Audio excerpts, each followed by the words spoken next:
ഞാനൊരു കുഞ്ഞു കഥ നിങ്ങൾക്ക് പറഞ്ഞു തരട്ടെ. നമ്മളെ ബാബുമോൻ 4ാം ക്ലാസ് പഠിക്കുന്ന കുട്ടിയാണ്. എന്നും അവൻ്റെ സുഹൃത്തുക്കൾ ഇങ്ങനെ സൈക്കിളിലാണ് സ്കൂളിലേക്ക് വരുന്നത്. അവൻ എന്നും നടന്നു പോകും. പക്ഷെ ഒരുപാട് ആഗ്രഹമുള്ള കുട്ടിയായിരുന്നു നമ്മളെ ബാബുമോൻ. മിഡിൽ ഫാമിലിയിൽ ജനിച്ച കാരണം അവൻ അച്ഛനോടും അമ്മയോടും അവൻ്റെ ആഗ്രഹം പറയാൻ സാധിക്കുന്നില്ല. അങ്ങനെ ഡ്രോയിങ് ടീച്ചർ ക്ലാസ്സിൽ വന്നപ്പോൾ ടീച്ചർ പറഞ്ഞു, നിങ്ങൾക്ക് ഇഷ്ടമുള്ള ചിത്രങ്ങൾ വരച്ചോളൂ, ഇപ്പൊ ഡ്രോയിങ് പീരീഡ് ആണല്ലോ, നിങ്ങളുടെ കഴിവ് ഞാൻ കാണട്ടെ. പക്ഷെ നമ്മളെ ബാബുമോന്റെ ആഗ്രഹം അപ്പോൾ പുറത്തു വന്നു. അവൻ അവന്റെ സൈക്കിളിന്റെ ചിത്രം വരച്ചു.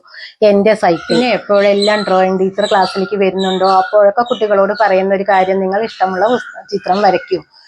നമ്മളെ ബാബുമോൻ സൈക്കിളിന്റെ ചിത്രം വരച്ചും കൊണ്ടേയിരുന്നു. അവൻ ഡ്രോയിങ് പീരിയഡുകളിലെല്ലാം വരയ്ക്കുന്ന ചിത്രം സൈക്കിൾ, അതിന്റെ താഴെ അവൻ എന്റെ സൈക്കിളിൽ നിന്ന് എഴുതി വെക്കും.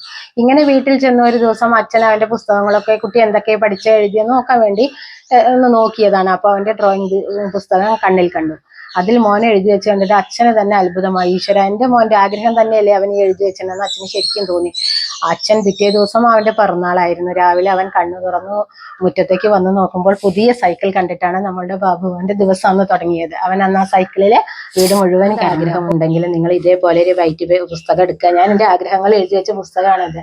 അപ്പോൾ നിങ്ങൾക്കൊരു കാറ് വാങ്ങാനാണ് ആഗ്രഹം എന്നുണ്ടെങ്കിൽ ഒരു ദിവസം 55 തവണ ഇങ്ങനെ എനിക്ക് ഒരു കാറ് വാങ്ങി സന്തോഷം, എനിക്കൊരു കാറ് വാങ്ങി സന്തോഷം, അങ്ങനെ ഒരു ദിവസം 55 തവണ നിങ്ങൾ എഴുതണം. തുടർന്ന് 5 ദിവസം നിങ്ങൾ എഴുതി നോക്കൂ, നിങ്ങൾക്ക് ആ കാറ് വാങ്ങാൻ സാധിക്കും. വീടാണെങ്കിൽ എനിക്കൊരു വീട് വെച്ചു, അതിൽ താമസം തുടങ്ങി സന്തോഷം, എല്ലാം നിങ്ങളെ വാങ്ങി വെച്ച് അതിൽ താമസം തുടങ്ങി, എന്താഗ്രഹവും നിങ്ങൾക്ക് നടന്നു കഴിഞ്ഞു. ഓക്കെ, യൂട്യൂബ് ചാനൽ ഉള്ളവർക്ക് നിങ്ങൾക്ക് അതിൽ സബ്സ്ക്രൈബേഴ്സ് കൂടാനാണെങ്കിൽ കിട്ടി, ഇത്രയും സബ്സ്ക്രൈബേഴ്സ് എനിക്ക് ഉണ്ട്, അല്ലെങ്കിൽ ഇത്ര വ്യൂസ് പോയി, അത് നിങ്ങൾ എഴുതിക്കോളൂ. നിങ്ങൾക്ക് എന്താണോ ആഗ്രഹം അത് എഴുതി നടന്നതായി എഴുതി വെച്ച് നോക്കൂ. മഹാത്ഭുതം തന്നെ നിങ്ങളുടെ ജീവിതത്തിൽ സംഭവിക്കും.